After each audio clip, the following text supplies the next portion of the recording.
aussi l'importance de pourquoi on parle de cet esprit, pourquoi c'est important qu'on l'aide, pourquoi c'est important qu'on l'entende audiblement pour qu'on sache.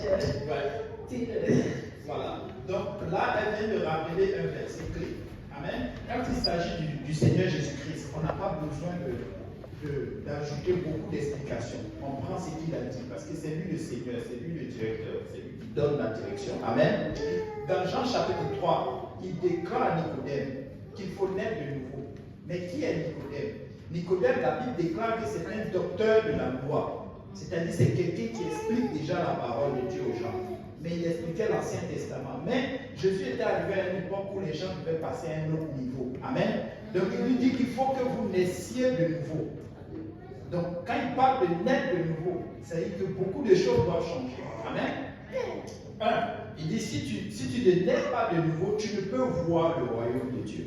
Il dit qu'il faut naître de nouveau pour entrer dans le royaume de Dieu. Et il donne les deux façons de pouvoir entrer. Vous savez pourquoi nous sommes en train de faire cette quête? C'est pour qu'un jour nous rentrions au royaume de Dieu. Amen. Si tout ce que nous faisons ici, si nous ne sommes pas rentrés, ça ne servira à rien. Mais il dit un docteur de la loi. Vous savez avant, un docteur de la loi de train de Sanhedrin là, qui marche avec le gros sword et puis connaissait la parole. C'est pourquoi quand quelqu'un connaît la parole de Dieu, c'est bien. Mais est-ce qu'il va entrer dans le royaume de Dieu? L'obéissance est mieux que les sacrifices, dit la parole. Donc, il dit, il faut que tu naisses d'abord d'eau et l'esprit. Nicodème lui dit, mais comment je peux rentrer? Est-ce qu'un homme qui est vieux peut rentrer dans le ventre de sa mère et puis ressortir? Vous voyez à quel niveau il était? Donc le Saint-Esprit, le Seigneur dit qu'il va nous conduire dans toutes choses. Souvent il y a ces versets, c'est compliqué de les comprendre.